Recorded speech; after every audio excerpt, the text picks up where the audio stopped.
Let's let's go paint a bunch of places.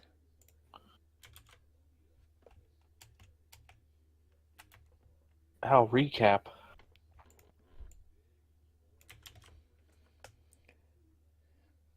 Well, I hear our audio.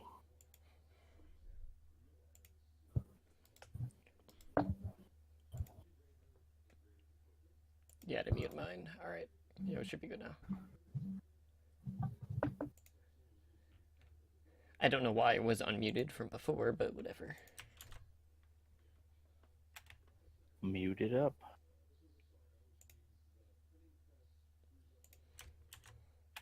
I've been posting in too many discords outside of the community stuff.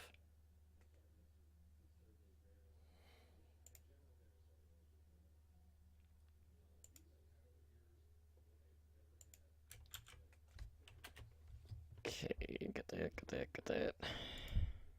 I did eventually actually update my show notes. So it goes into a little more of discussion on Unco and Mm-hmm. Well, that's good. Let's see. Just got one more. I am cutting the stream off. No, I just got chat. I mean, you gotta have the chat for when people inevitably switch over.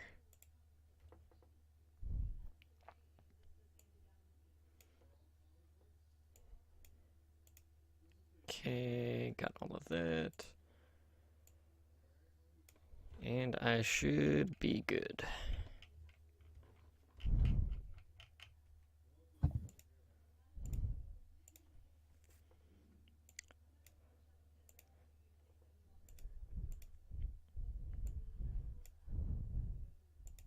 All right, you good to go? I'm ready. All right, let's do a show.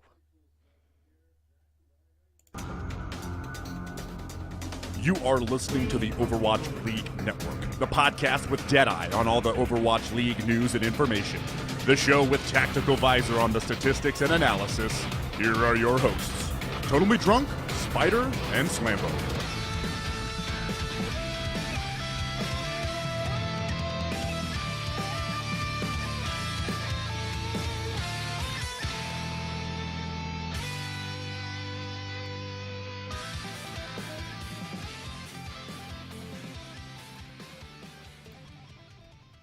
Welcome back to Overwatch League Network, the podcast with Deadeye on all the latest Overwatch League news, information, and esports analysis. I'm your host, Simply Drunk, and tonight on episode 27, we go around the league discussing the latest Overwatch League news, get you primed for Stage 3, and preview Stage three's opening week.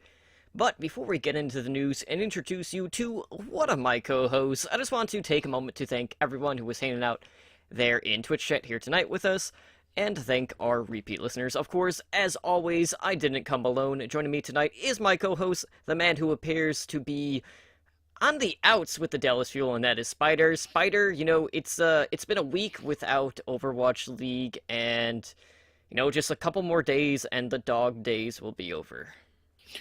Yeah, I mean it's been an interesting week. To say it's been a week without the Overwatch League might not be true because of all the drama and trades and everything that we'll go over. I mean, it's actually been a pretty interesting week without any actual games. So I am excited to talk about it, but I'm also, as you said, having a little bit of a moral crisis because there's a team that I really love and really support, and it's making it hard to support them. So I will save that for when we actually get into it. But, there's so much to talk about. So what about you, man? How was your week off? I mean, it's a week off of Overwatch League, at least, but there's a ton of stuff going on in Contenders. We got to see Flower debut for the XL2, which is pretty cool. Not so cool to see him playing a ton of Tracer, but we did get to see him play Widow and some Genji, which of course he's more known for. I built a new PC, so I'm rocking that now. So I got finally got my other monitor hooked up because I got the right DVI cable now. So, I'm not having to try to like manage 8 different things all at once, which is always good. But it's kind of been a relaxing week outside of work, which has been an absolute crap fest. But I'm not going to get into that. But what I am going to get into is this week's Around the League Overwatch League news. So, guys, we are, a couple days out from the start of Stage 3, and with that, we are still in that sign-in window, and there's been a ton of movement here this past week. Quite a bit of stuff dropping today, even a couple hours leading up to our show here tonight. So, let's start off with one of the releases that happened, and that was in the Shanghai Dragons, and actually released Undead. So, this was back on March 29th. When he was released from the roster, and as you guys know, he had left LA for China in mid-March due to some personal reasons, and I'm using air quotes for people that are listening to the audio. And he was expected to return for Overwatch League's 3rd stage. Now, those personal reasons were, really fit for Overwatch TMZ, hence why, that's kind of where the whole Reddit thread sparked. And, I'm not going to go into detail about that. You can find a link to the Reddit post in our show notes. I'm sure many of you are already familiar with this because, it was one of the more drama-laden weeks in the Overwatch League when that news did drop. But, this marks the 2nd departure for the Shanghai Dragons, the first being their former head coach, U4. So, really, Spider, I don't think either of us are really surprised that Undead is out of the picture at this point. So Undead has moved on, and really not a whole lot else to talk about other than the fact that that does bring him 1 DPS down. But they do have reinforcements on the way. Yeah, we've chronicled the saga as much as we really want to. If you really want to read it, go on Reddit. You can kind of read both sides of it. His side, he posted some stuff. The other side posted stuff. So you can get a much better feel for it. It's not really something that I think we should really go into, but it does make me wonder how much this kind of drama affected the Dragons as a whole, because they had their coaching drama, they had Undead's drama. We don't quite know what was going on with Dio. Hopefully it was just, some family stuff that he had to get through, but it seems like this was a team that was laden with drama, and I'm kind of sad because some of these players are really talented, and it just makes me wonder how much that drama held them back. So I'm sad to see this kind of outside influence affect their play, but I agree this was the right call, especially if half of the stuff that was said is true. Absolutely. So, shifting gears, let's talk about our Stage 2 champions, that being the New York Excelsior. And they did add a new coach and a new support player to that lineup. So they picked up Zet, who was the coach for Ardiant, and for those that aren't familiar with that Korean squad, that was the team that won the Overwatch Pacific Championship. And they actually signed another person from that same team, that being Animo. So he will serve as this team's backup support player. So he'll be playing behind Arc. He is a Lucio and Ana player. And, for a while he's been kind of considered to be one of the better Lucios in Korea. And he's pretty highly rated amongst the pro players. And, he kind of came from Mighty AOD. That was one of the tier 2, tier 3 Korean teams where he played alongside, Fate and Kariv, who we're familiar with from the Overwatch League, before he did move over to Ardiant. And, really, we've seen a lot of these teams looking to bolster their rosters, and it seems like pretty much across the board, teams are really starting to add in that backup position, or just even filling out their roster to 12 to have that, sister team so they can run internal scrims. But really, I just want to get your thoughts on this sign-in. Zet, with Ardiant, they had a pretty good history, kind of not quite tier 1 in a sense, just because they were in some of the lesser tournaments overall, but they did have some pretty big success in that area. Zed I think is a good pickup. I think the more coaches a team has to a certain point is a good idea, and I feel like New York could use a little more coaching. Animo is a great pickup just because of what we saw happen at the beginning of Stage 2 when Mono had to play support, or in the preseason when Libero had to play support because they were missing a support, like Arc was hurt or somebody wasn't there, or you never know what's going to happen. Somebody could get sick. It's just good to have a bench that you can rely on, and I feel like Enemo will fill this because he did have a lot of success as Lucio, especially when he was on Mighty AOD. He was considered a very good Lucio, like you said. So I feel like with a little bit of practice, he could probably flex around and fill whatever support role he's needed. And this really just makes New York even scarier because, maybe you could have caught a break and be like, oh, Arc hurt his wrist again, or, Jonax out with the flu. And you're like, oh, no, okay, they have an actual capable support player. Not that Mono and Libero did badly, but their talents are better served elsewhere, especially Libero. That dude can play anything, but you want him to play something that can kill people quickly. Outside of Zenyatta. But yeah. Yeah, I'd hate to say it, but compared to Jonak, I feel like, Libero is actually a worse DPS on Zenyatta than Jonak. That's like the agree. One hero But, I wouldn't want. To be fair, a lot of Zenyatas are worse than Jonak in that regard, but that is another story altogether. But we do have a transfer coming out, going from Seoul Dynasty to LA Valiant, and it was Bunny being the DPS player that was transferred. So LA Valiant were looking for a Korean Tracer player, and we've seen how important that Tracer and Winston coordination is within the Overwatch League, and Valiant has been making a ton of moves this past week during the sign-in window, and we'll have more on that shortly, but I want to focus on this one first. So, looking at this now gives them 2 Tracer players. You'll have Bunny, and, you still have Soon on that roster despite all of the trade rumors. Soon is staying with the LA Valiant. And what do you think that this means for Soon, and what do you think, the play style difference is between kind of the approach that they take with Tracer? I actually think they play somewhat similar of Tracers. They're definitely the flanky, get in the back line kind of Tracer. Soon goes way in the back line and just pushes the payload by himself. So that might be the one difference, whereas Bunny is definitely more of the frag out Tracer. What I really think is going to happen is I actually think they're kind of cultivating a new DPS duo, and they may actually try to run Bunny on Tracer and Soon on a different hero, because Soon has flexed around. Especially in this map pool. Like last time we saw Junkertown, spoiler alert, we'll go into the map pool later, but we will see Junkertown again. Soon was actually their Bastion player.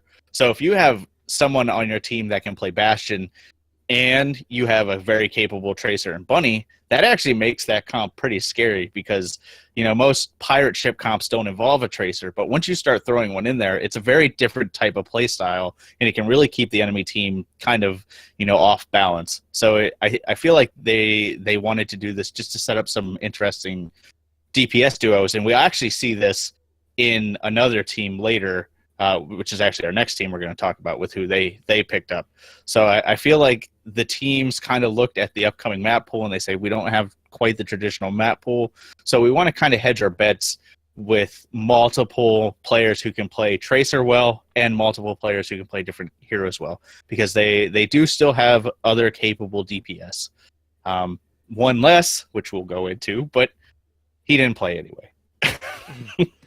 That is true, and just speaking of that other team that you're referring to, that is the Houston Outlaws, and they have picked up a DPS player. And who is that DPS player? Well, that is Arhan. This is a player that played for Africa Freaks and Meta Athena. And, this means that with this sign-in, every Overwatch League team has at least one Korean player on their roster. So Arhan will be reunited with Tyron, who had previously coached him on Africa Freaks. And he's been known primarily for his Genji play, but he has played Tracer in the past. Now, with this sign-in, that will bring the Outlaws roster up to 12 players, so they do have the ability to, run internal scrims now. And really, at the end of the day, the biggest question mark about Houston for a lot of people is Tracer. Is Arhan the solution to their Tracer problem? Yes, but not in the direct sense. I don't think Arhan is going to be their Tracer player. I think Arhan is going to be their Genji player, and I think Linkser is going to be their Tracer player because that has always been Houston's problem. Now, Linkser, I wouldn't consider a top-tier Tracer, but he is by far Houston's best Tracer. And we haven't seen Arhan recently play Tracer at a competitive level, so I can't really gauge that. But going off of the past, he is much better suited on Genji than he is on Tracer. So if you want to hedge your bets, I would say if they're going to run a Genji Tracer dive, it's going to be Linkser on Tracer, Arhan on Genji. But I feel like that's going to be real map specific. I feel like they're still going to stick with the Linkser Jake duo.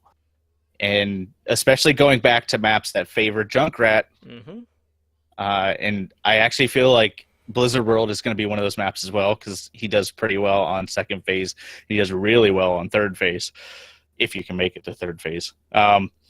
But overall, I think this is a good pickup. I think it rounds out their DPS options. I'm sad that they brought in another DPS before giving Mendo a shot, but I as much as I want a free Mendo, I don't think Mendo was their answer anyway.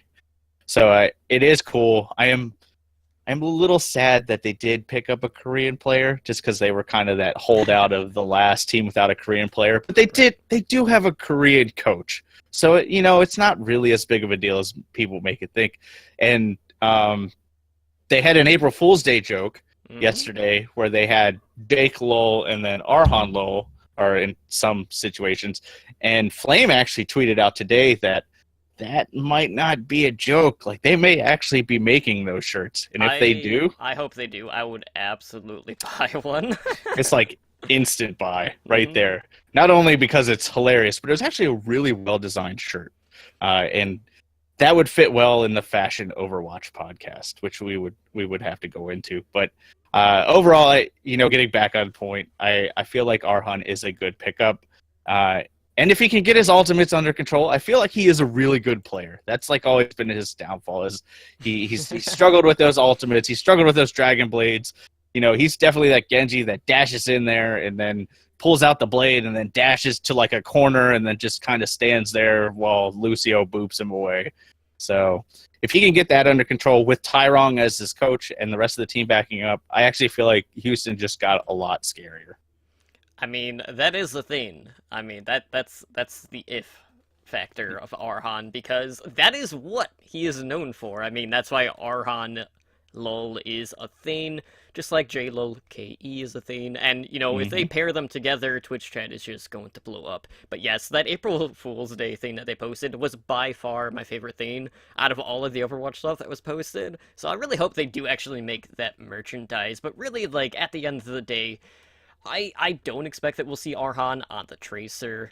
We do have some maps that are pretty prominent in the Junkrat picks, so I don't know if we're going to see straight dive necessarily out of the gates. But yeah, I think map specific, definitely. But, it's just a matter of, who is going to be playing the Tracer? Jake's been showing improvements, but Linkser probably overall is the strongest of the three. Not to say that Clockwork hasn't been doing a serviceable job, because he has, but I mean, all of their Tracer players do kind of rank in that bottom 3 or bottom 4 in the Overwatch League, which isn't very promising. But really, this kind of goes back to a point that I've made in the past, where Outlaws are still trying to figure out what type of team they want to be, because they, outright state, or Flame does, says oh yeah, Tracer is not an issue, but all of the players have been very transparent about that, and saying, it absolutely is an issue for this team. So, are they going to run dive? Are they going to run the Tracer? Are they going to go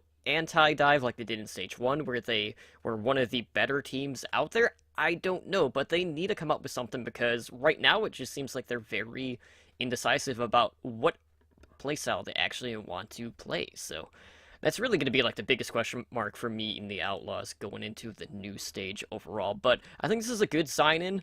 But, he needs to actually get value out of the Dragon Blades. I don't want to see him get insta-slept or dashing in to immediately get to his demise or anything like that, because really that will just fuel the Twitch chat that much further. So, we'll see.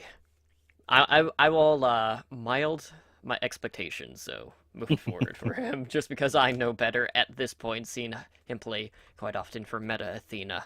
Now, We do have a trade that was coming out. This one does involve the LA Valiant and the Dallas Fuel. So basically a one-for-one trade. They had traded support players. So Dallas Fuel traded Custa to the Valiant in exchange for Unco. So, Unco is leaving one rogue alum in the Valiant, but he will reunite with another rogue alum in AKM with the Dallas Fuel, and really, both of these teams are teams that had struggled in Stage 2. But I mean, between the two, definitely, Dallas struggled more so, whether it was internal issues or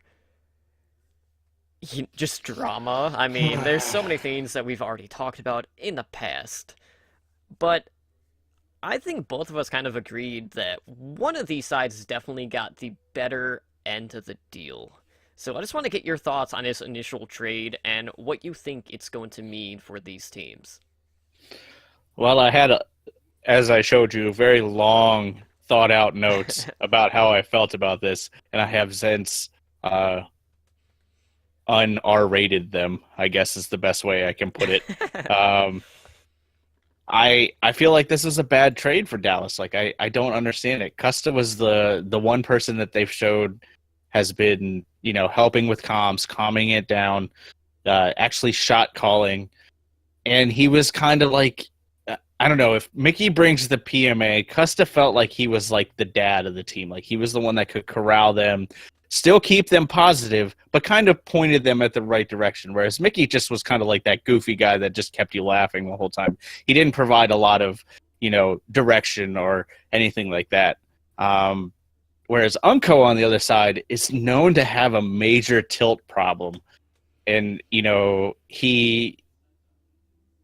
there have been varying degrees of it.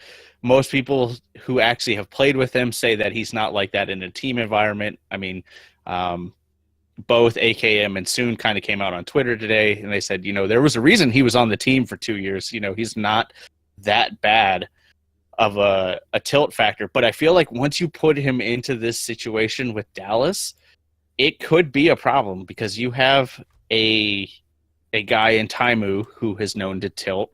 You don't have a main tank coming in. So I am worried about this. The only thing that gives me hope on, Unco coming in and us losing Custa as a shot caller is OGE is known to be a very good shot caller. And Kai actually came out on Twitter today and said that he is going to be the team shot caller now. So if I will reserve judgment, but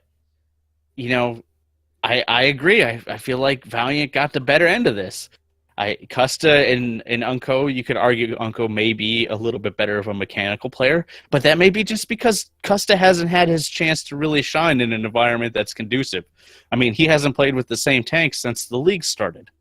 So I think that's up for debate because I actually feel like Custa is a very talented player. In watching his stream and watching him play, he's a very smart player. Like he can actually track ultimates better than almost anybody I've seen in the league that I know about. I mean, we're not in there with the comms, so there may be people better.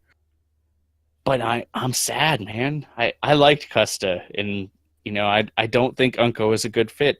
But I will reserve judgment until I see how OGE does. So these first couple weeks where OGE is suspended, I'll give him a break, and then once OGE comes in, I will start reevaluating the team and how I really feel about them. But I actually sent Custa like a Twitter message today. I was like, no, you were the chosen one. You were supposed to right the ship. And he liked it and moved on. I was like, oh, it's too late. But the saving grace is, I was initially mad at the management and Kai and stuff like that. When Custa came out and streamed today, he basically said, no, They gave me the offer and they said, it's up to you. You can stay, you can leave. It's 100% up to you. This offer is on the table, and he took it. It was his decision. So more power to him. Yeah, and I think at the end of the day, when it comes to a lot of these transfers, it really just boils down to how much playtime are they currently seeing, compared to what they could be seeing. And for Custa, he's been kind of all over the place on the Dallas Fuel support line. Sometimes he's in, sometimes he's not.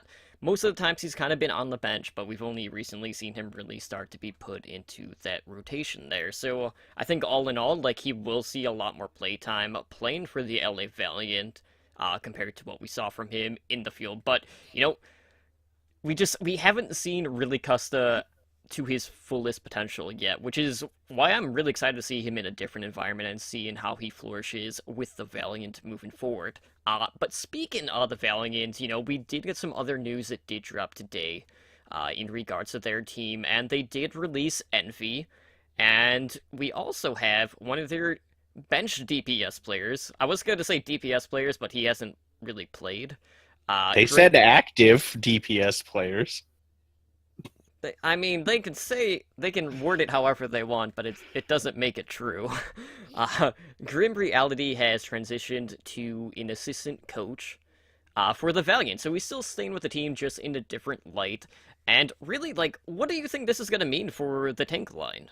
Envy's kind of out at this point. Grim didn't really see the play time, but, he is very familiar with the infrastructure of that team, so curious to see how that works out overall. But maybe he can scout some potential talent for them to pick up here later down in the road. It's strange. Grim going to an assistant manager position is very strange, or assistant coach position. I feel like he was forced in that position for salary reasons, because they said he had decided to do that.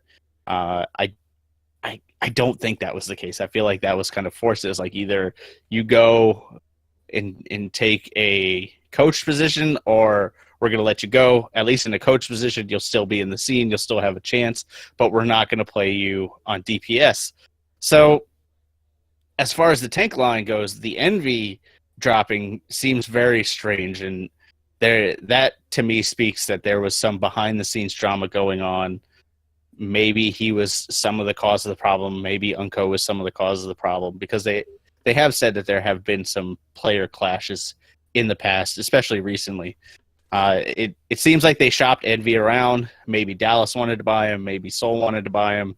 Who knows what really happened? But at the end of the day, they couldn't find a deal, so they basically just paid out his contract and said goodbye. So when players are released in this type of instance, they pay out the remainder of their contract and the player is free to go. Unlike the XQC situation where basically it's over, both sides have agreed, that's kind of a different situation. So people wondering what happens to Envy, he did get his yearly salary. He is paid that, so he is welcome to go wherever he wants now. But it seems like maybe there was something going on behind the scenes. Now, as far as the active tank line, that is really strange, because Envy was basically on the roster 100% of the time. As much as this roster has flip-flopped, he has been one of the core members. So I think maybe Super will take his place. I think actively, I don't know if Super's eligible yet, but I believe he would be the next in line. You're getting your tanks mixed up. Space. Sorry. Yeah. I thought about it and I was like, no. That's not Space. So I feel like Space will be the one to take his spot, because he is kind of the next in line for that. They could always do what they did with now I'm blanking on the other team. San Francisco. Nevix. Nevix wasn't a tank player. Nevix was a projectile DPS player. So maybe they'll pull a tank moo experiment or a Nevix experiment and pull one of their DPS players.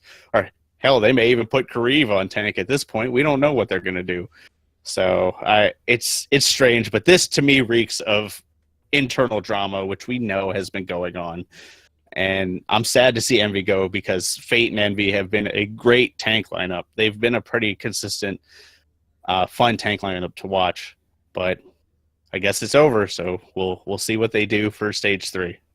Yeah, they were one of the more consistent tank lines overall. Probably even, I'd go as far as saying maybe top 3 in the Overwatch League. But, that does give Space a pretty big opportunity to come in, And, see what this kid has. He, just turned 18 not too long ago, and he's not the only tank that just turned 18, because, you name drop Super for the Super. Shock.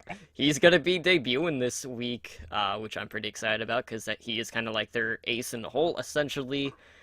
But really, though, kind of going back to the trade between the Fuel and the Valiant, basically, you just have Custa coming in, swapping, Jack in a Box for in and out, and so that's an upgrade in itself. So I mean, I think he made the right choice. But we will have more details, or at least a more transparent video from the Valiant coming out here later in the week. But this will move into our main discussion. So we didn't send out a question of the week just because we had quite a bit to get just to get you guys primed for Stage 3 overall. And let's start off by talking about the map pool that we will be seeing in Stage 3. So, looking at the Assault maps, we have Volskaya and Temple of Anubis. Hybrid, we will get to see Blizzard World for the first time in the Overwatch League, as well as Numbani. Looking at Control, we have Ilios and Nepal, Escort, Junkertown, and Route 66. And the tiebreaker hasn't been confirmed yet. I want to say it's going to be Oasis, but we haven't heard officially. But, as I mentioned, this is going to be our first look at Blizzard World in the Overwatch League, so I just want to get your thoughts on that map and what you expect to see from it when we get to see it played in the pro scene. So we had a couple of long nights in Stage 2, and we had some really long nights in Stage 1. Expect for some really, really long nights in Stage 3. So both Junkertown and Anubis are traditionally long maps going into multiple time banks. I expect Blizzard World might be the same.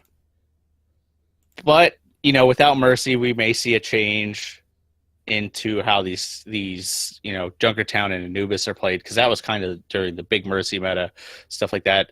Overall, I know a lot of the community is mad at this map pool for various reasons, like everybody loves King's Row and it's not in it. Ilios and Nepal, which means Oasis will probably be our tiebreaker if things continue. Volskaya over Hanamura was a weird change because people seem to like Hanamura more than Volskaya. But overall, I think it's a pretty solid map pool. I think we're going to get to see the new, which will go into the patch that they're playing on. We're not going to see as much Sombra health pack farming anymore because that's not a thing in this patch. So Volskaya and Temple Anubis are both going to be played very differently because that was kind of the two maps where they were played heavily. I honestly think this map pool is going to be the most interesting stage just because it really leads to teams that can run multiple non-meta comps. So like Junkertown really favors the pirate ship, which can come in various different forms. Like I mentioned, you can run it with the Tracer, or you can run it with the Hog Widow. Or double sniper even. Or double sniper.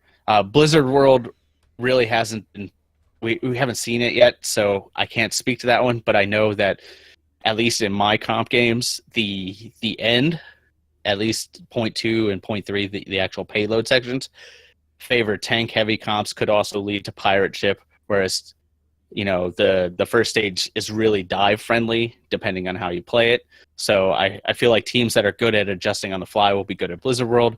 Like I said, Anubis and Volskaya both lose Sombra, but we could see a huge uptick in Reaper because Reaper is very popular on both of those. So I feel like this is really interesting. Oh, and I forgot to mention Bob's favorite. We get Numbani back, which is typically the only map that we actually get to see Torbjorn on, outside of some Hollywood, but more Numbani than Hollywood. So teams that can run these non-meta heroes, I think, will be in a position to surprise people, which is always good in the Overwatch League, because once they have VODs on you, as the Dallas Fuel can tell you, they kind of have your number and they kind of know how to beat you. So I'm really excited to see how these maps play out. The only thing I'm worried about is, like I said, the time frame. Like we may have some multiple maps that go into multiple time banks, and that can get a little grueling when you watch, the first Junkertown map of the night go to a score of 7-6, and then the second Junkertown map of the night goes to 6-5. But after those, you have Blizzard World going to 5-4. Who knows? So it could be some long nights ahead of us. Yeah, I know a lot of the community is kind of up in arms with Junkertown being back in rotation, and guys, like, I get it. Like, a lot of people don't like it just because the meta is so specific for that map. And a lot of teams out there are like they don't know how to defend it really. I mean, that's why we've seen like 8-7 map scores on Town. Everyone's great at attacking, can't really do anything to stop it, all in all. And, I'm really excited to see Blizzard World, though. I was hoping that we would have gotten it, like, fresh out of the box when it was a new map. It's still relatively new in a competitive scene, so regardless, I'm really curious to see how the team compositions are going to evolve as the map kind of progresses, because that is one of those maps where we do see a lot of different looks being thrown out. Kind of like, Route 66 as well. So I want to know, like, where exactly these teams are setting up, because since that is a newer map, maybe, the competitive ladder, at least on that one, will heighten the experience in rank play, hopefully. Who knows? Maybe I'm being too optimistic because it is ladder after all. But, I really have no problems with this particular map pool, but I know a lot of people are kind of sighing over, Blizzard World and Junkertown being in the same rotation. But, can't forget about Draw Nubis, so who knows? But I am glad to see Numbani back, and if there was ever a time to sign Mangachu, you got like a day. You need to do it now. Numbani is back in. We actually got to see him play Torbjorn over in Contenders this week, and, killing people with some hammers, so that was a thing that happened for XL2. But, what is changing with Stage 3 in regards to the patch that we're being played on? And, not only do we get the new maps, but we do get a updated patch, and this is going to be on patch 1.20.0.3, which, well, we might as well go over the changes that did occur in this patch in regards to the hero updates. So, the Doomfist hand cannon ammo recovery rate was increased. We saw Maze freeze, or at least the slow duration, increase, and the ammo cost on her alternate fire reduced. And then we have the highly exaggerated OP Sombra changes. And I say highly exaggerated because all of the pro players were crying foul over how Sombra was going to completely break the meta, and she was going to be a must pick in every situation. That has not been the case, but I will go over those changes, and you guys can... I mean, we've pretty much already seen how it played out on the pro scene, so regardless, let's talk about what we're going to see with Sombra, because it does change her playstyle quite a bit. So, as you had mentioned earlier, Hack no longer grants ult charge from health pack healing. The cast time of Hacker is reduced. It disables more abilities, so, more movement stuff like wall climbs, hover jets, the Lucio's on when it's go in. She has a reduced weapon spread. We have the longer duration on Translocator, and then her passive Opportunist. You can now see the health bars visible when health drops below 100% rather than 50%. So, we kind of saw Sombra play out in Contenders to mild success. I mean, it was kind of 50-50 for a while there, but it does kind of make Sombra more of a lockdown specialist / assassin, because, you have more time to really set up your play and set up your initiations and all of that. But really, like, Hack was the big thing here, outside of, not getting as quick EMPs, but I think, like, ultimately it was still pretty close, just because you are able to hit more bullets due to the reduced spread. But really, Sombra in this iteration coming in is essentially, at the end of the day, Tracer Light. Yeah, I mean, they when they first made all these changes, which this is actually a couple patches back at this point for us on live, when they first made all these changes, everybody, like you said, cried foul. They said, Sombra's OP, she's making it hard to play everybody. And then, she kind of came out on ladder. People were like, okay, yeah, she's annoying to play against. And then people just learned to play against her, and it wasn't a problem. And then, Contenders started up. People were like, oh, Sombra's going to ruin the pro meta. Pros are going to run it. People learn to play against her. I mean, she has a very powerful kit, but she has some very huge weaknesses, and it's hard to fit her in a comp. And her EMP is very strong, But without it being up every fight now, it still charges pretty fast. But on average, it's every other fight now rather than every fight. Maybe like every fight and a half. But that's kind of a strange way to think about it. It didn't have as big of an effect as people thought it would, and I feel like we will see Sombra in pro play coming up. We won't see her, obviously, like I said, on Anubis or Volskaya in the same capacity that she was, but she is actually still good at getting behind Volskaya. So we may actually see her flip roles on Volskaya. Rather be a defense, she will fall back into that more offensive category like you were talking about. And she can do a lot of work for turtle comps, which are very popular on Numbani. So I feel like she has some potential there. Now, Numbani is on the ladder traditionally one of her weaker maps, but that speaks really nothing to organized pro play. So overall, I think we will see an uptick in Sombra, but it's not going to be the Sombra apocalypse. We're not going to see her every game. We're not going to see her. It's not going to be like Mercy was in Stage 1, where if teams don't kill the Sombra, it's going to affect how the whole fight plays out. Honestly, if teams don't kill the Sombra and they're killing everybody else, it doesn't matter. The Sombra is basically useless at that point because whoever she hacks, whoever she EMPs, really, it doesn't affect them. And that's how teams have gotten around it. Basically, if they get hacked, they just turtle up. So while Sombra is an inherent tank counter, if you get a lot of tanks together, it's hard for her to do her job other than farm her ult. As far as like Mei and Doomfist goes, I don't think we'll see any more Mei, which has been very, very specific. Well, it'll be specific to Rascal, basically. Yeah, basically. Rascal and Ryu Jae-hong when he's feeling extra feisty that day. The Doomfist change, we actually know a few Doomfists in the league. We know one primarily, Hydration, but we also know of a few other people who like to play Doomfist. So we may actually see him come out in certain specific compositions.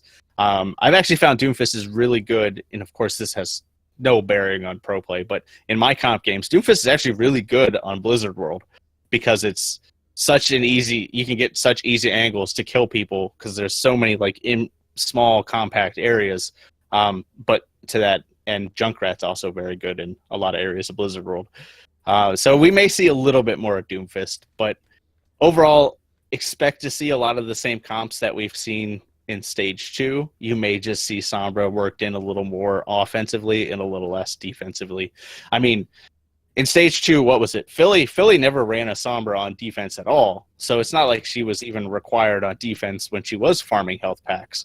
So, we may see the same amount of Sombra. It's just in a different capacity. Overall, I'm sad that they stayed on this patch. I wish they would have put it on the Brigitte patch and just disabled Brigitte.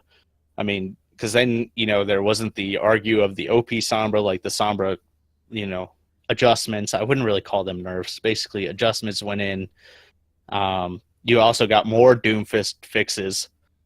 Because that's basically the running patch note joke now is Doomfist fixes. It's the new Reaper teleporting to unintended locations. We had 12 Doomfist fixes, and his rocket punch actually hits people now. I wish they would have did that rather than go on this patch. So maybe some last minute magic we'll get that, but it looks like this will be the patch we play on, and expect more of Stage 2 is the best way I can say it. Yeah, kind of circling back to Sombra, if you want a good indication of how often she's going to be ran, I think the best person to kind of indicate the direction that Sombra play is going to be is Fleta from Soul Dynasty, because he's really been the one to really bring Sombra to the forefront in most regards. But, we'll just have to kind of wait and see, but I am hoping that we will see more Doomfist because there are so many just small locations. There's so many really compact buildings too. That just makes it really easy to get that impact damage when you're just punching someone straight into the wall. So, yep.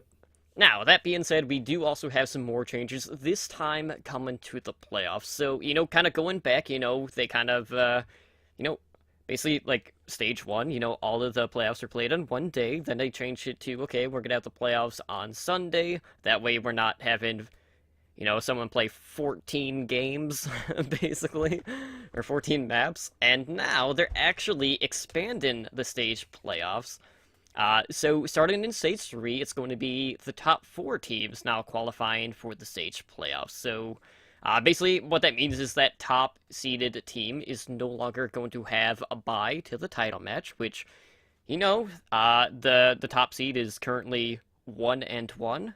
So take that for what it is. But they are going to get the option to select their first round opponent in the playoffs.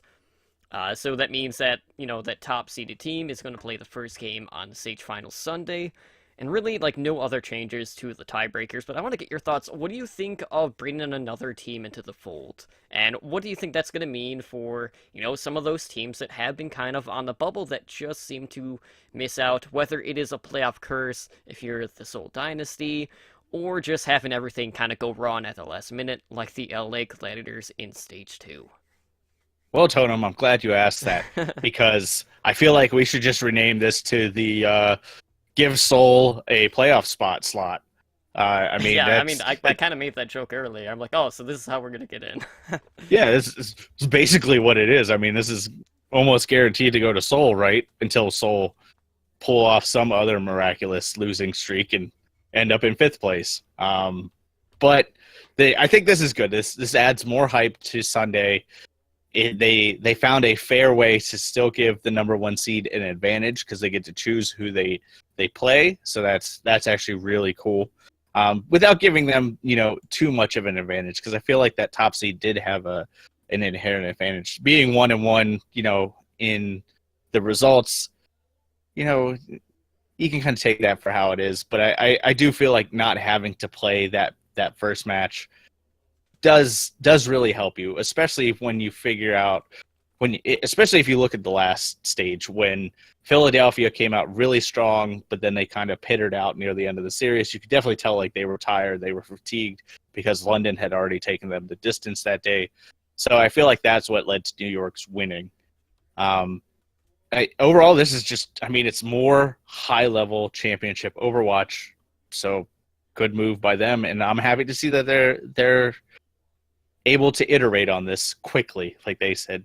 What would be better than watching 2 matches? Let's watch 4 matches. Okay, cool. That sounds good.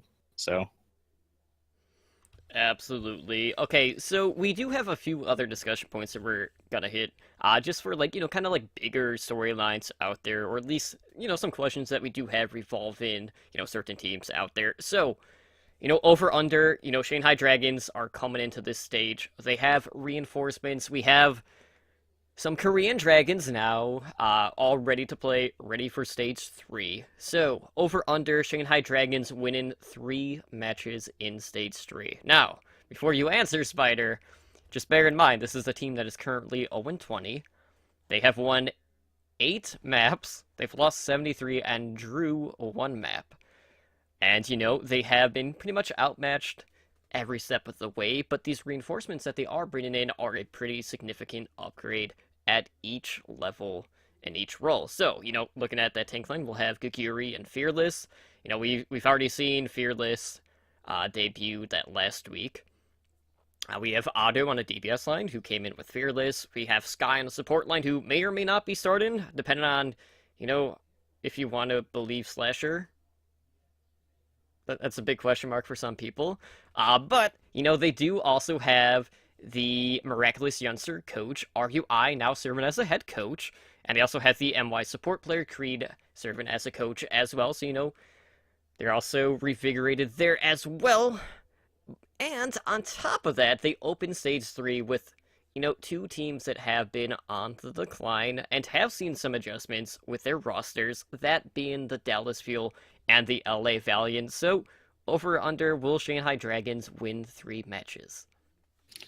I'm going to go under. I feel like they will win a couple, but it's going to be sporadic, and it's going to be to other teams. Like you said, they may win against Dallas, they may win against Valiant, but I feel like they're not going to win against both. The other low-hanging teams, like you could say Florida, you could say Shock, are actually getting much better this stage if their players come in and play to the level that we expect them.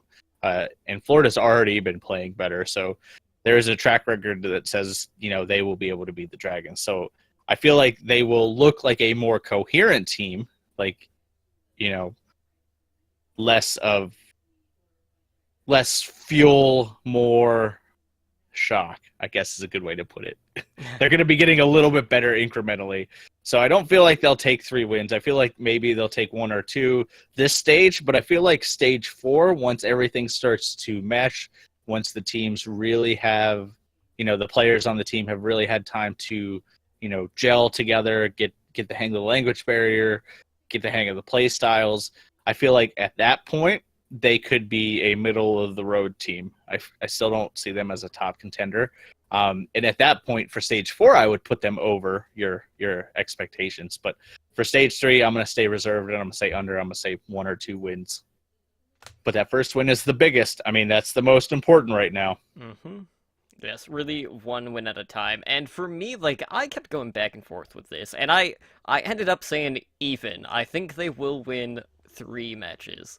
And here's my bold prediction for stage 3, week 1. I think the Dragons will take both matches that they play. I think they will beat the Valiant and the Fuel, and that third team that I have them beat in is the Shock. So I have them going 3-7. Those are teams that they will beat, but like, there's so many things that have to go right in order for this to work. I mean, yes, they are going to have that element of surprise, I guess would be the best way to say it, because who knows exactly what look we're going to be seeing from this team once they do have all of these additions. And, they have looked... Their dive synergy has been a little bit off due to the communication, but I think it will be a little bit better now that they have had more time to play together. But really, like, if they can come out week 1 and pick up a win against either team, I will be over the moon. But if they can win 3, that'll just make it that much sweeter. Now, that being said, there are a ton of new additions to these different teams, new signees, people just turned 18 that will see their Overwatch League debut. So my question to you, Spider, who do you think is going to have the largest impact on their team, whether that is a new signee or someone that is just debuting for that team? I think Void for the Gladiators is going to be a big pickup. I think his synergy with Fisher could easily net them into their top 3 spot. I mean, we saw what Fisher alone could do. We've talked about how we're sad to see Bishu go, but when you have Void and Fisher together, there's no point in not running them. So just run them. We talked about it earlier, but I'm going to say Custa for the Valiant. I feel like he is the calming force that team needs, as much as I hate to say it as a Dallas Fuel fan. But I think he can calm some of that internal strife. It seems like they're, kind of trimming the fat a little bit to clean some things off and maybe realign the team. And I feel like Custa is the guy that can help them do that. The other big one, and I think this is the biggest out of all of them, is Super for the Shock. I've been thinking about him so much I confused him with Space. So I have to go with Super. This whole season, anytime anything the Shock has come up, I've been preaching they need a better front line. They need a better front line. And Super, I feel like, is that guy that can do it. I think he can give Nami the backup he needs. Nevix can float around. Nevix can honestly go back to DPS at this point because they could use another projectile player. So I'm trying to think of the best way I can wrap this all up. So let me just finish it with this. So the Shock needed a tank, and Super is the tank they have. So I think he is the best chance they have to actually being in the top 6. Fair enough. And for me, I agree. I do think Super will have the biggest impact in regards to the debuts.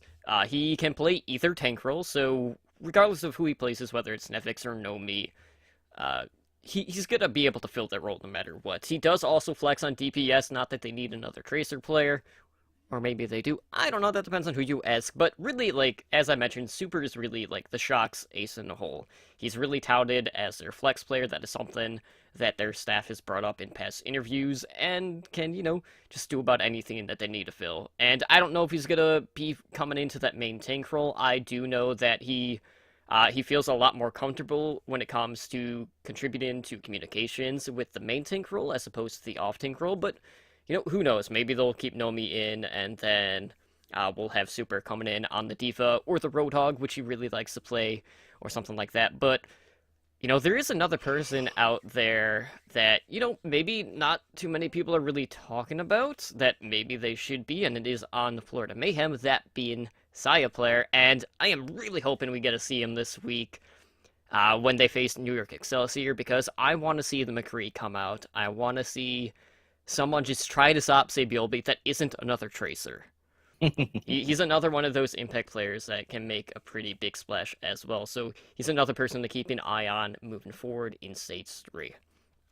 Now, that being said, there has been a ton of movement when it comes to the stand-ins and our, Overwatch League Network rankings as well. So, let's talk about some of the teams that we feel are on the rise and some of those teams that are on the decline. And, I know you can say, well, for one, there's a lot of people that are kind of on the decline or actually showing improvement, but, I picked two for each. So, for teams on the rise, I picked the Outlaws, and I know, I harp on the Outlaws a lot due to, stylistic differences and just the way they're approaching the game, which, not everyone is too happy with, because we do have a lot of Outlaws fans out there. But, if you look at this map pool, as we mentioned, there are a lot of reliable maps for the Junkrat pick. Just like Stage 1 was. And that's when, the Outlaws were better than what we saw from Stage 2. So I expect a better performance, not some 50% win rate in the stage like we saw last stage. And, as we mentioned earlier, Mayhem... this is a team that has made some really huge strides already with their new coach, and adding Saya Player to that rotation on the DPS line is going to give them some more flexibility. But really, when you look at that team, Tavik and Logic's popping off collectively, rather than just being one person's hot, one person's cold, has just opened up so many possibilities for this team. So in terms of teams on the rise, that's who I have. I could have just said, Dragons, because that's the obvious pick, because they haven't won anything, but there's still reason to be a little bit hesitant, because we don't know exactly how all of the pieces are going to mesh and just what that timetable is going to look like before we see them really hit that peak performance basically at this point. Yeah, from my on the rise teams, I actually feel like we'll see a bigger surge out of the LA Gladiators than we saw in Stage 2, which was still very good. So I feel like Gladiators could definitely get up there. I also feel like what you said. I feel like the Mayhem, along with their new players and momentum, will actually be a team in contention, possibly for this new playoff structure, if they can integrate Saya Player, bring a little bit of mystery to the team, because that was kind of always their downfall. Is teams always knew who they were playing, so they knew what comps to expect. So I feel like those two are my top two for rising. Now for declining, unless something major happens tomorrow, I'm gonna have to say the Fuel for Stage 3. I think maybe OGE can come in, and if the hype is to be believed, right the ship and be a shot caller. So maybe late in Stage 3 we'll see a surge. But initially, I think there's going to be some problems, especially since he's not playing. You can't really right the ship when you're suspended. And then I actually have two more for declining. I feel like Boston's going to struggle in Stage 3 just because teams have kind of figured out their one play style. So I will. That is my long shot as far as picks go, is in declining. If very least, I don't feel like they're going to be in top contention. I feel like they're the one team that really hasn't made any changes. They really haven't done anything. And as time goes on, people figure that out. So, and we saw in Stage 2 when Gamsu has problems, the whole team has problems. So if something happens to Gamsu and he kind of loses his stride a little bit, it may be a rough time for Boston. And then my final one is the other team we talked about already, which is the Valiant. they're going through some troubles, and I feel like they're in the same spot as the Fuel is. I feel like they'll struggle early in the stage, and then maybe, with Custa and the new coach and everything, maybe later in the stage we'll see a resurgence of Valiant. But I've never been on the Valiant's hot seat. I never thought they were that great of a team. I always thought they had an easy schedule. They kind of punched above their weight. They won a match here or there that was an upset, and people thought they were really good. But I was never quite subscribed to the fact that they were the Western hope. I had always thought that would be Houston, especially early in stage 1. So I feel like Valiant's going to struggle as well. So what about you? What are your struggling teams? Well, you actually picked two of mine. I did have the Fuel and the Valiant, and it's kind of like both for similar reasons. So if you look at both of these teams, for one, there are a lot of moving parts, whether it is, new people on the roster or people on different roles, because we've kind of seen that with, Seagull moving into that off-tank role where he's probably not going to stay, just based off of what we've heard. Because when OG comes back, chances are he'll just be back on to DPS. Now, you and I talked about that earlier, and we both felt like that was not the route that they should take, regardless of, the tank experiments going on with Dallas Fuel. We did see him play that diva role, and it really just gives him more time to show his prowess as just his in-game sense, really. And when you compare his performance on the diva to, say, Taimu or Tankmu on the Winston, it is night and day. Seagull definitely showed some pretty good stuff in his debut showing as a tank compared to Taimu. But really, we have to see how OGE pans out. But, between Seagull and Mickey, it's still kind of really early to tell, where exactly Seagull is going to fare, in comparison to Mickey. But I think you could argue that, Seagull's, ceiling at least could potentially be higher than Mickey's so far. But, a lot of that was just because Mickey, throughout the stage, was torn between who he should protect. I mean, really, that was the whole thing. Should he save Taimu or should he save AKM? Because he can't do both. I mean, Diva is essentially two characters, but you can't be in two places at once. Remote pilot mech. That's all I gotta say. But yeah, I feel like you had said it. Seagull should be allowed to play with OGE if they feel like OGE is this writing factor. I feel like they should at least give Seagull a chance. He's too smart of a player. He has too good of game sense. He's actually, when you look at it, the winningest player on the team. So they have won more maps with Seagull in the lineup than they have with any other player in the lineup. So that's a fun statistic for you. I mean, not that there are that many maps that they statistic at that, but yes. Yes, but when you think about it, he not only has the fan base, he has the skills, he has the brain to back it up. And Mickey has struggled so far. So why not play Seagull on Diva with OGE? I feel like they at least owe it to him, and they owe it to us as fans to at least let him play. There were some rumors that they were shopping Seagull around, and nobody could afford him, is almost the way that it was rumored. So they clearly value him for some reason, if not just for his popularity.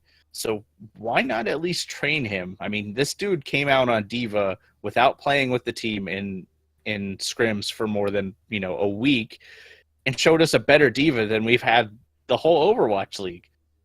Just play Seagull, man. That's all we're asking. And if he fails, you know what? You go back to Mickey. Mickey is a good Diva somewhere in there. He's won championships. So you have, this guy who has been a tried and true Diva player in Mickey. He's just fallen on hard times. And you have this really popular, really smart guy that showed that he has the aptitude for it. Dude, just play the new guy. Not that Seagull's a new guy. Yeah, absolutely. And, we have one more point before people jump into our Week 1 preview, and that is, kind of looking at that playoff picture. You would ask, if the season had ended today, with this current playoff picture, who do we think would win? Okay, so kind of looking at the standings, this is pretty interesting. You look at Hmm. the top six, and there's only one Pacific team in the top Hmm. six, and that is the Dynasty, who are at the top of that division at least. But kind of going through who would be in if that were the case. Speaking of hypotheticals, we would have the Excelsior being, number one seed overall. We'd have the Dynasty.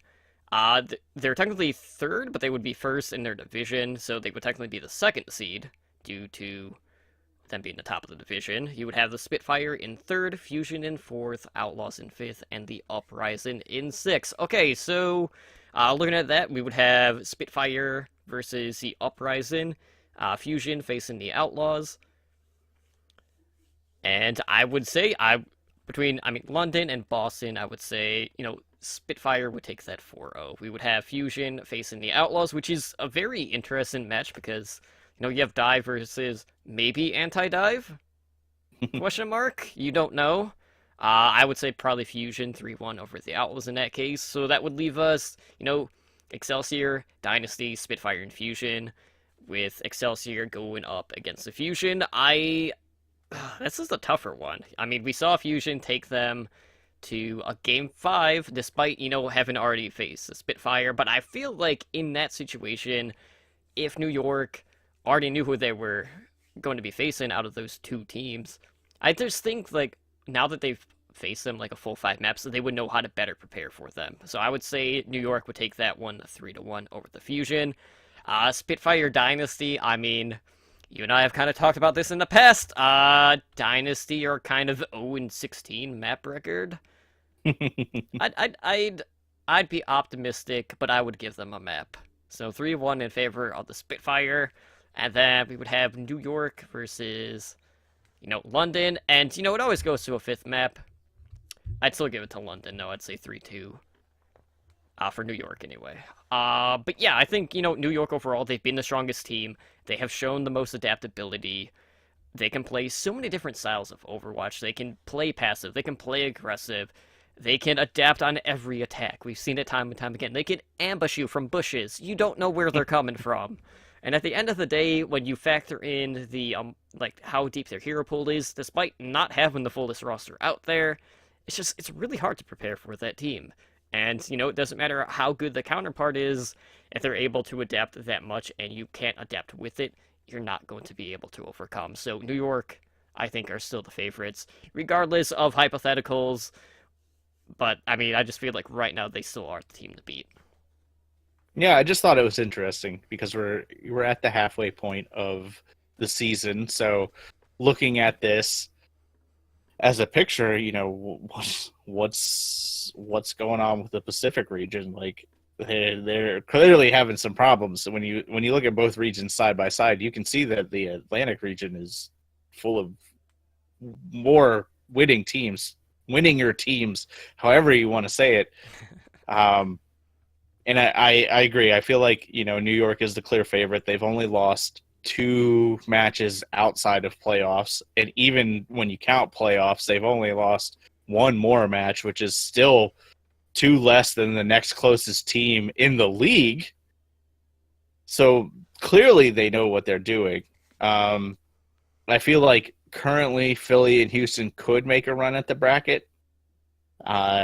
Seoul, I would count out just because they would hit London.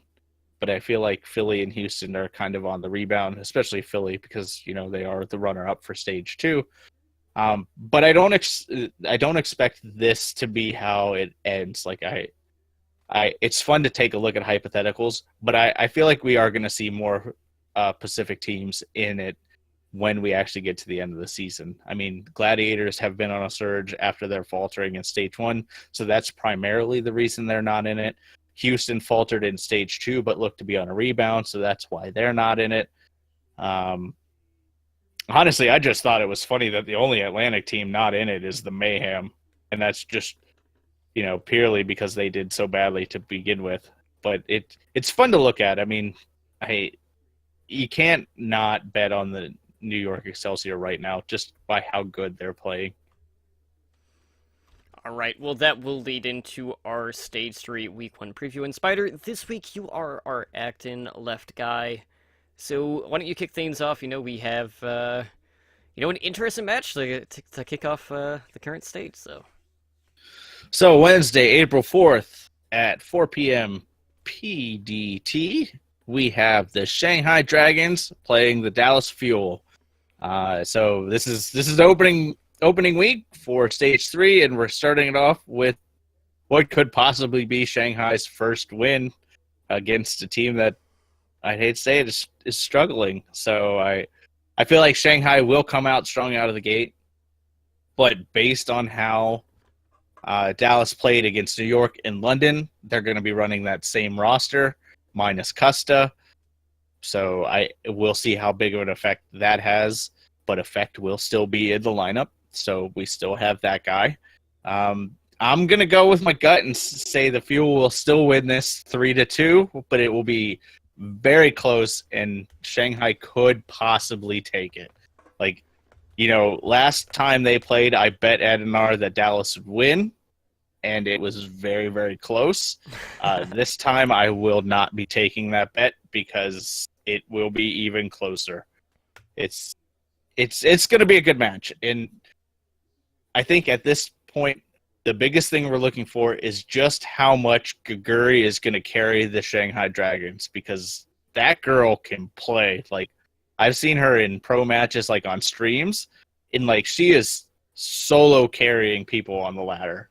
It is ridiculous how good she is, and most people know her for her Zarya, but she's also a very good diva player. So it's going to be rough. I mean, hopefully Custa being gone, they don't lose too much mojo, but we'll see. So following that up, we have at 6 p.m. PDT, we have the LA Valiant versus the Seoul Dynasty. So Valiant and Seoul are 1-1 when they've played each other, and they're both basically, 4-0s. There was a 3-0 in there, but still pretty lopsided matches. So who do you think has this one, Totem, Mr. Soulmate? Well, you should know who I'm going to pick in this one. I know who you're going to pick. Really, when I look at this, with Envy no longer in the picture, we will see Space making his Overwatch League debut in this series on the tank line. But you look at that, and for the Valiant, they have a new piece on the front line, they have a new piece on the back line. So this series has the potential to get really messy for the Valiant. Mm-hmm. And, given, the newer Sombra, I think we might see Fleta kind of return back to form. He kind of fell a little bit. He felt pretty silent, not a little bit, in Stage 2, and I'm really hoping that he can just get back to where everyone kind of expects him to be. I think this one, at the end of the day, Dynasty, I have it 4-0. This is a case where, Valiant, their whole shtick has kind of been well, we're either gonna 4-0 or we're gonna get 4-0'd. And this time, they are going to get 4-0'd. So Dynasty will take it. There you go. So at 8 p.m. PDT, we have the San Francisco Shock versus the LA Gladiators. This could be the debut for Void for the Gladiators. We haven't really had confirmation on that yet. I would honestly expect Bishu to play this one just because we haven't heard anything about it. But we will see Super for the Shock, which is the bigger of the two. We've already talked about Super, so I'm not going to go into that. I feel like even though he's been scrimming with the team, he hasn't had a lot of stage experience yet. Sinatra's still adjusting to the stage. So I think this one will be much closer than we think, but I still feel like the Gladiators are going to take it 3-2. But it's going to be a very close match just because of all the unknowns. And that's what we like. We like unknowns. So it will be a fun match to end the night on after, Shanghai gets its first win. All right, so third. I know. I'm already setting myself up for it. That's why I keep saying it, so that when it actually happens, I'm like, it doesn't surprise you at that point. Okay. Yeah, exactly. But when it does happen, I'm always gonna go back to it. When it does happen, I'm deleting Twitter or at least blocking it for the night. Thursday, April 5th at 4 p.m. PDT, we have the Florida Mayhem playing the New York Excelsior. Florida has been doing better, but Totem, do they have a chance against New York? Well, here's the thing about Florida. I'm trying to think how I should use terminology for this one. They have a newfound no, I would say newfound confidence, but I don't think that's the right terminology to use. They seem to be in even higher spirits, basically, now that their ship has started to get righted. And a lot of that comes down to the coaching and seeing the different layers of this team at this point. And really, if they're going to be able to match up against New York, they're going to need Tavik and Logics to continue to play at the level that they have been playing here in recent weeks. But, talking about New York and their flexibility with that hero pool, it was too much for, so many teams to handle already, and it's not going to be any different for the Mayhem. But as I mentioned, you guys have got to be on the lookout for Saya player. I'm expecting to see him debut in this series, and I want to see the McCree. I mean, we haven't seen a ton of McCree so far in the Overwatch League, and who knows, maybe he could be the person to kind of spark that fire and bring him kind of back into the forefront here in just a little bit. But looking back at the Mayhem in the past, when it comes to facing the 3 Korean teams, they have taken a map in 4 of the 6 series. So with that in mind, I think they will take 1 map, so New York will take it 3-1. I think that's a pretty solid way to hedge your bets. All right, so 6 p.m. PDT, we have the runner-ups of Stage 2, the Philadelphia Fusion, versus the Boston Uprising. So I kind of crapped on the Boston Uprising a little earlier. I feel like they're on the decline. And I feel like this is just going to further that decline. I mean, Fusion are riding high. They didn't win Stage 2, but they got a lot further than people expected. EQO has been a monster on any hero they put him on. Mm-hmm. I mean, we talked about it at length last week, how he flexed to 5 different heroes. And, here we are again. It's the first week of a stage, and we have a Boston-Philly game. And what happened last time? EQ came out and surprised everybody. Mm-hmm. Well, I don't think it's going to be a surprise this time. I think, Philly's going to come out, and now that Snillo's in the lineup, they have more options. They're just going to, dumpster them, and they're going to take it 4-0. I mean, in regards to Boston, I don't necessarily think that's a team on the decline. I feel like they just seem to get off to a slower start than a lot of other teams. They usually find their footing in the second half of the stage. So, I mean, I absolutely agree. I think Philly will take this one. But will they be able to stop EQO or Snillo? Probably not. No. And, I mean, we can talk about EQO and Snillo, but still Carpe. I mean, they have so many weapons on Philadelphia. It's getting to the point where it's almost to... It's not quite, but it's almost to Excelsior level. It's like... You have so many weapons. It's just, which ones do you want to point at them at this point? So at 8 p.m. PDT, we have the London Spitfire versus the Houston Outlaws. So Houston had a little bit of struggles in Stage 2, but they surprised us at the end by basically, dismantling Seoul. Ruining my playoffs. Right. So you could chalk that up to Houston getting back in form or Seoul's playoff curse, so that the Overwatch League had to add a spot for Seoul to even have a chance. It's up to you how you want to do it. So what do you think? Do you think Houston can continue their Western Hope dream and beat London, or do you think it's going to be business as usual for London? This is a very interesting match, I would say. I think this one is going to be pretty close on this current patch. Looking at, the map pool, we have Anubis, which does favor the Jagrat, so I think Houston can get to that early lead in the series. But, these 2 teams are very even when it comes to both hybrid and control, so those can really go either way. That being said, though, map 4, Route 66, Houston has not won Route 66. So, this one's kind of a toss-up. I think this one is going to go to the distance. I think a lot of this is just going to boil down to whether or not the Outlaws can deal with that Spitfire aggression. And, that's going to come down to, well, are they going to run dive? Are they going to run anti-dive? What are they going to do? Are they going to just try to squeeze this one out? Because, they didn't really rely on anti-dive in Stage 2, and they kind of shat the bed.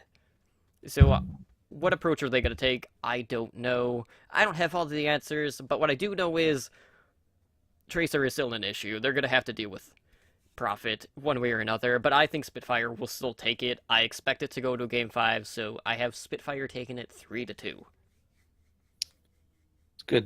Good outlook to have. I hope it's that close. All right, so Friday, April 6th at 4 p.m. PDT, we have the LA Gladiators playing the Dallas Fuel.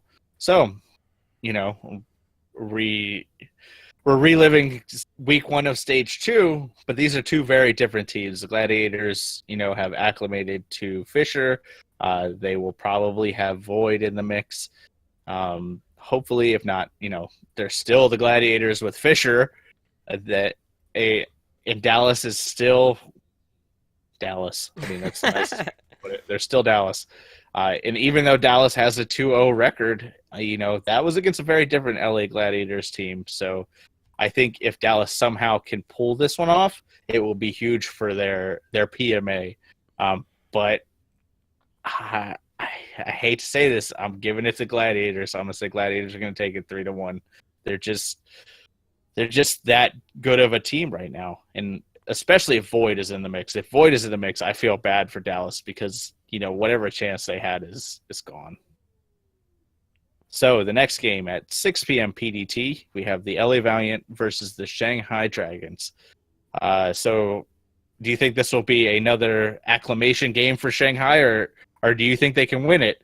I mean, you've already kind of spilled your beans on this one, so I know the answer. So why do you think Shanghai can take this one? All right, so, okay, I get it, guys. Dragons, they haven't won a single game, but, as I said, I think they will go 2-0 this week. Bold predictions aside, if you look at these teams, they both roughly have about the same amount of moving parts right now. They keep moving Kariv around. They have a new tank, they have a new support. Don't know how exactly that's going to look because, limited scrim time, all of that. Pretty much same case for Shanghai. So, in that regard, I feel like they are on kind of even footing. But I feel like these Dragons editions are just going to bring, a different swagger to this team. And if you look at the tank line, that is probably the biggest improvement overall, because, you got Kagiri, who has been playing out of her mind on the Diva on ladder, and I know everyone hypes up her Zarya because that's what she's been known for, but Zarya has kind of played second fiddle just due to her only being really good on certain maps. She's more of a niche pick, off-tank. Diva's pretty much in every game, just about, outside of a few select maps that aren't in this current rotation, so expect to see a ton of Diva, and I just think that having Fearless and Kagiri is going to open up so much space for Dia and Ado to work with, and I think that's ultimately going to be what's going to give them the win. Now, that being said, there is a huge X factor in this series, and that is whether or not the tank line for the Dragons can effectively peel for the support line, because the support line is still the question mark of the team. Is Sky going to come in and play in the support line right away? I don't know. It's rumored that he might not be. So then you're looking at one of the weaker support lines in the game. So what's going to go on with that situation? Because that's really going to be what could decide this series overall. But the other thing you have to look at is, Bunny and Soon. Which one's going to be on the Tracer? Are they just going to run amok on the back line? So that kind of goes back to the peeling point. But I think the Dragons will take this one. I think they're going to come in. No one's going to quite know what to expect from this team, and they're just going to look like a completely different team. Essentially, this is like a roster rebuild at this point, and I feel like they're going to come out and put their foot down and really just come out swinging, and ultimately, week 1 is going to be their best week, and it will be all kind of middle of the road, because their strength of schedule is not good. For them, anyway. They face some really tough teams, but I think Dragons will take this one 3-2. But will I be happy if they finish 1-1? Absolutely. Will I be completely shocked if they go 0-2? Probably not, just because they haven't won, but I really want them to come out and just make a statement, because it's really what this team needs. And just one win will just boost their confidence, get in 2 wins, and who knows where this team will go with that. It's a bold prediction, Cotton. Let's see how it plays out. All right, so 8 p.m. PDT, we have the Seoul Dynasty versus the San Francisco Shock. So we're going to see Super come in.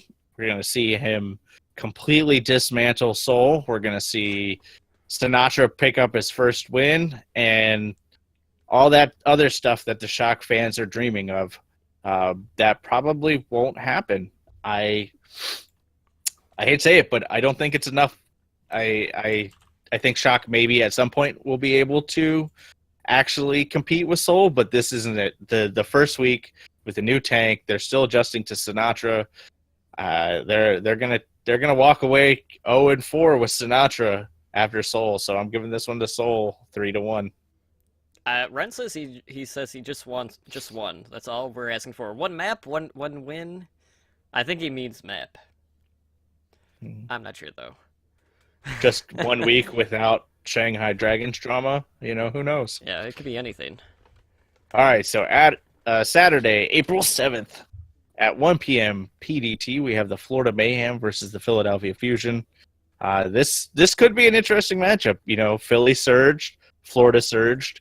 Philly was in the middle of the ladder and surged to the top. Florida was at the bottom and surged to slightly above the bottom.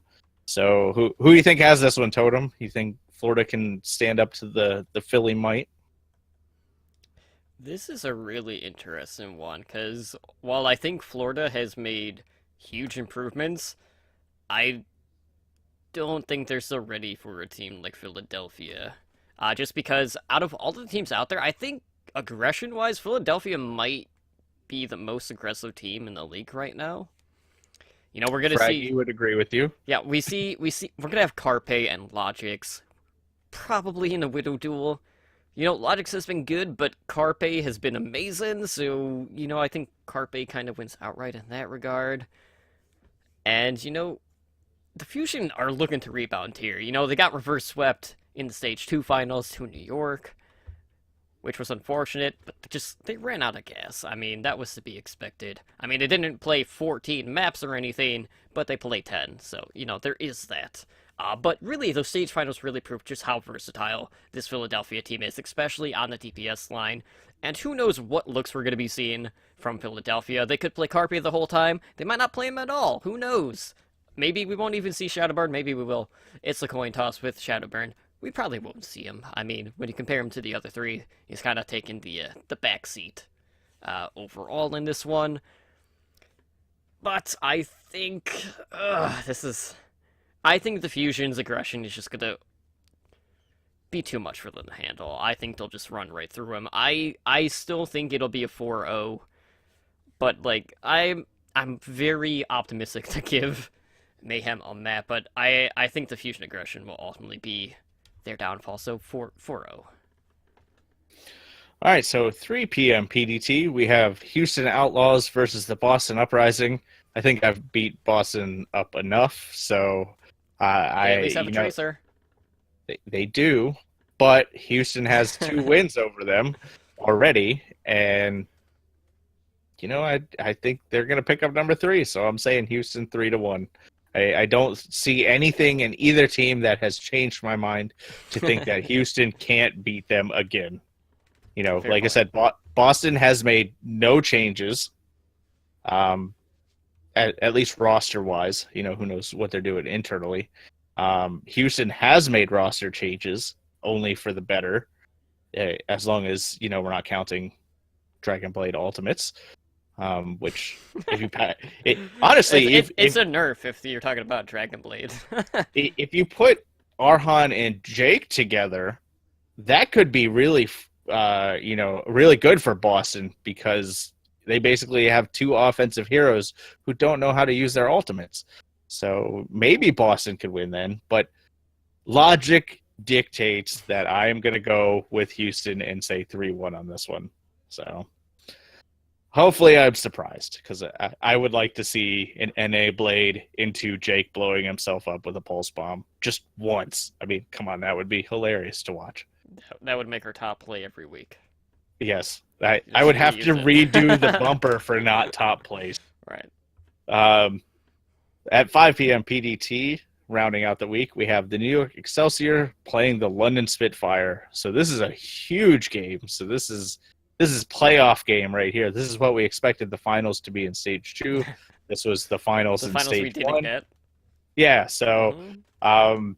these two titans are going up. So what do you think, Totem? Which Korean juggernaut is going to win? Well, I mean, this is kind of a match I already talked about earlier in Mm-hmm. our hypothetical playoff situation. So Mm-hmm. my answer to this is not going to change, but I'll bring up something else. Okay, so looking at these teams, aside from the fact that, they all end in 3-2 when they play one another, you look at the playstyle differences between the two. You have London, who plays better against more passive teams, aka Seoul. That's why they 4-0 them all the time, is because Seoul is too Seoul-like and passive.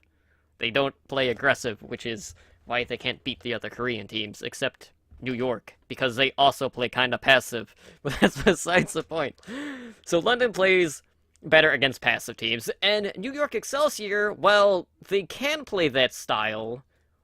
They also adapt to the other styles, so really, it doesn't put them in the same category as Seoul in this case.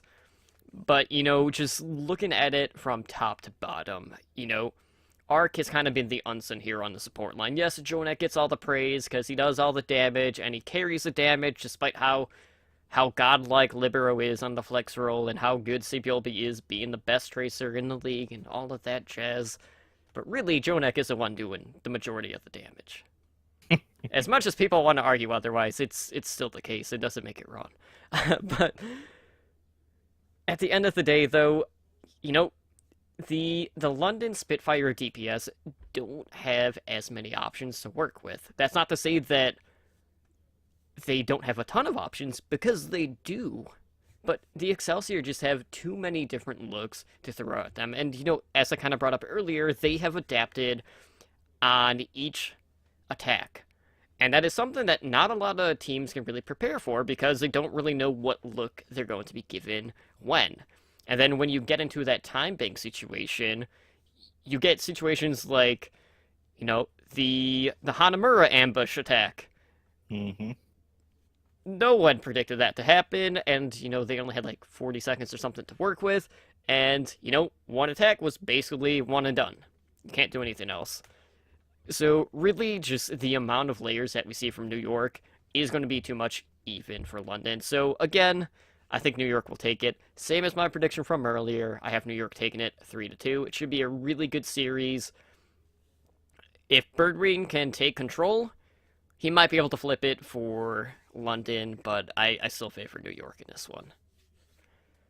All right. So, is that going to be our game of the week? I would say absolutely. This was, the finals that New York were pretty much expecting to see. Everybody was expecting to see. I mean, maybe that's why they dropped the first 2 maps against Fusion. Maybe it's not. Who knows? That's another thing that people could argue until they're blue in the teeth. All of that. But, that is going to do it for us here tonight.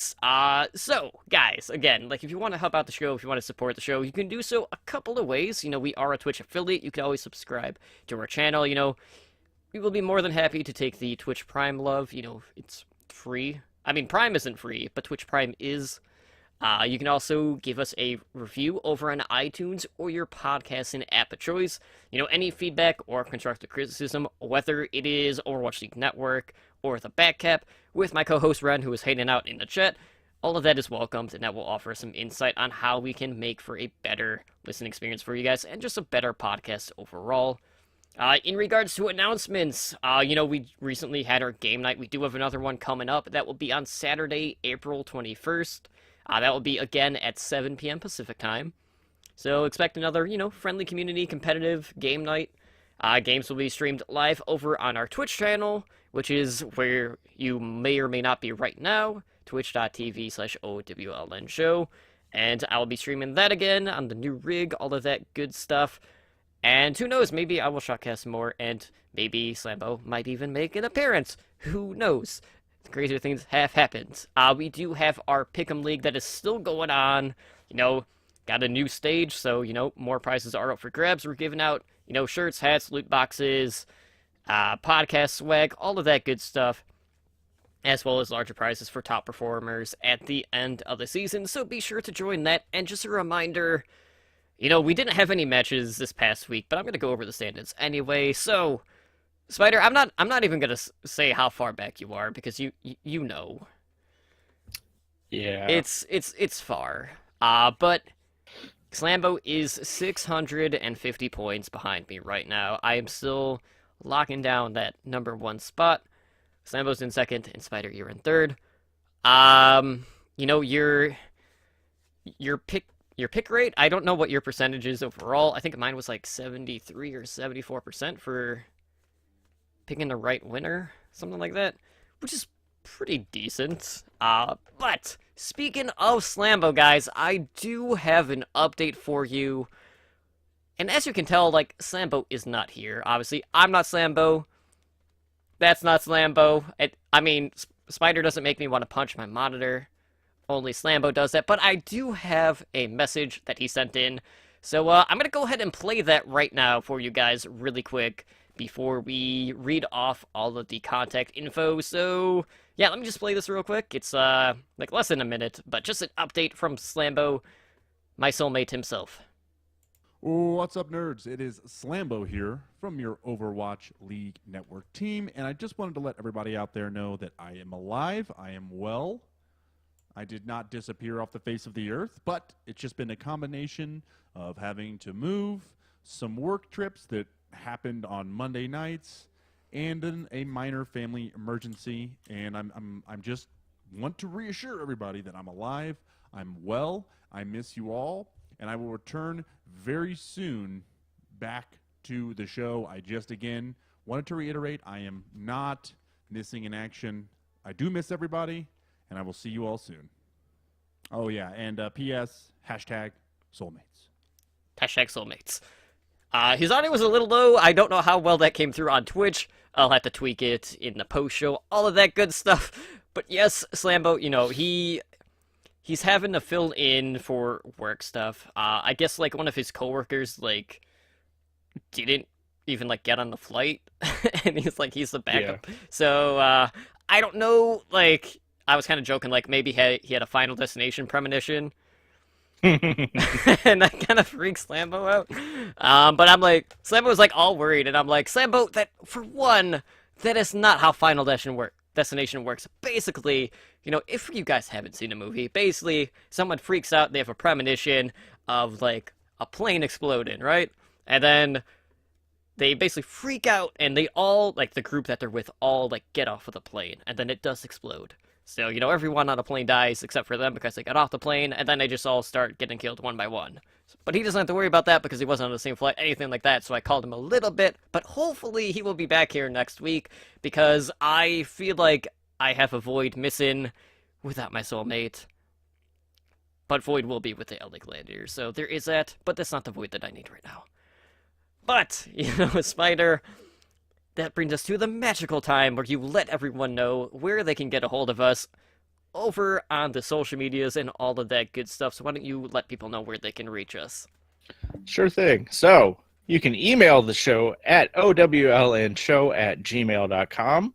You can find us on Twitter or Instagram at owlnshow. Our website is the same, www.owlnshow.com. We still don't have our YouTube static link, but definitely go search OWLN Show, Overwatch League Network. All of our videos will come up, and subscribe. We're getting close. Last time I checked, we were at like 70 subscribers, so we don't need them anymore. Just click subscribe so we can get our static link. We have content up there every week, minus last week because there was no Overwatch League. But we did have a game night. We did have a game night, so I kind of filled the void there. Man, Void is really popular this episode.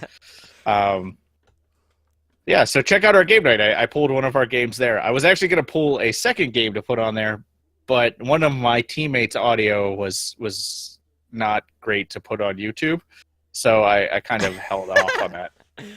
Not just from what was said, but he was also like playing Super Smash Brothers, so you should know which teammate that is if you come to our game night. So you hear the sticks like banging against each other in the back. So I held off on that. But yeah, check out our YouTube channel. Long-winded pitch for YouTube. hit subscribe. Discord. You can find us on Discord at discord.me/OWLN show. Twitch, hopefully you're watching right now, is twitch.tv.OWLN show. Monday nights is Overwatch League Network, which is what you're currently listening to. That is Mondays at 7 p.m. PDT. We have on Wednesdays, we have our Tier 2 Contenders Path to Pro kind of wrap-up show called The Back Cap. That's at 7 p.m. PDT. That is with Totem and Ren. And that is a show that will have entirely too much to break down this week due to the schedule in. So bear with us tomorrow, or Wednesday, yeah. Yeah, I don't envy you for you guys. Contenders is like a whole nother monster. I have trouble keeping up with the Overwatch League games. I can't imagine keeping up with Contenders across multiple continents. And then finally, on Thursdays at 5 p.m. PDT, we have Heroes Never Die, which is basically our community variety Overwatch show. We talk about things going on in Overwatch as a game, which I'm sure you guys will probably talk about archives, which is kind of the big thing they're hinting at over the week. And they also go into some Overwatch League stuff, so check that one out if you're in for some more general Overwatch news.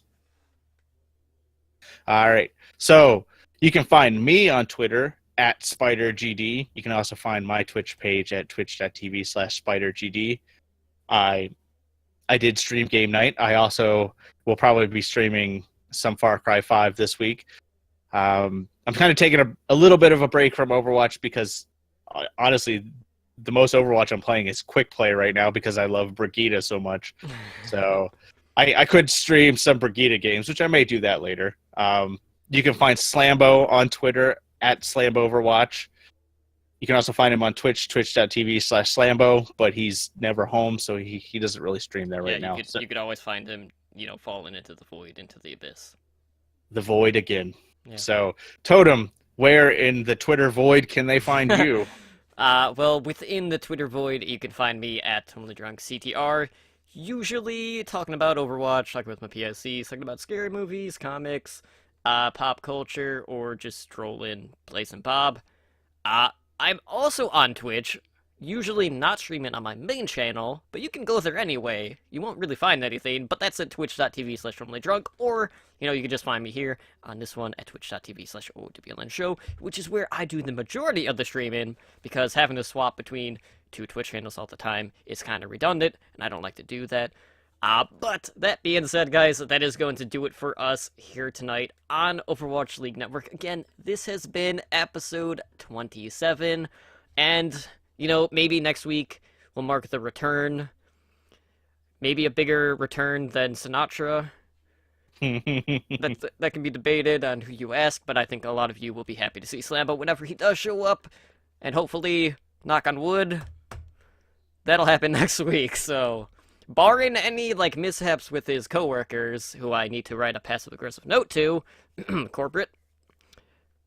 But we will see you back here on Wednesday as we wrap up all 8 billion, games from Contenders this past week, guys. Have a good night. Thank you for listening to the Overwatch League Network. Be sure to follow the show on Twitter at OWLN Show. The theme music for OWLN is the main theme and victory theme guitar remix by Michael Mack.